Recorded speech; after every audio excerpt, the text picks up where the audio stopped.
Quando leggerai questa mia lettera, io sarò altrove. La giustizia mi condanna per un fatto di cui tu sola sai la verità. Ecco, poco importa il giudizio, la tua gratitudine mi basta per affrontare la frontiera dell'invisibile sentiero. Il mio sacrificio sarà il nostro segreto che ha fatto di noi concerto.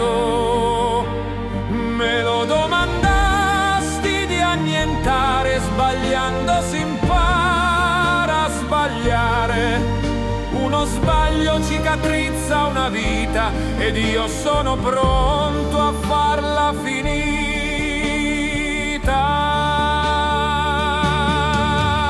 Parlare in verità conta poco, se dici tutto poi ancora di meno, perché si vive muti tra muti, in questa stanza rivivo minuti trascorsi ad amarci per rendere un senso alla vita, risplendere per sentirci più vivi, contenti, soli in mezzo alle spade taglienti.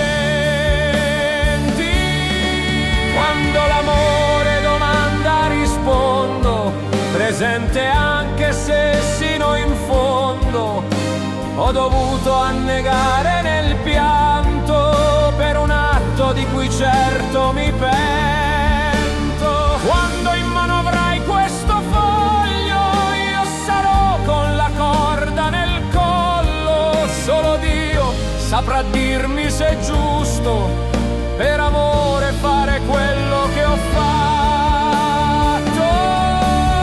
Tu ragazza dallo stupro umiliata, non mi piangere, restami sposa, che il silenzio cui andiamo incontrando sarà splendido più bianco del bianco. Ad avere una mano assassina, non mi piange la mia mano, non trema, ma il pensiero di lasciarti da sola si mi uccide più che questa galera che per poco mi ospita ancora. Poche ore, tra poco è finita. Ti avrò dato la mia vita, o mia sposa, della mia morte fanne un giorno una rosa.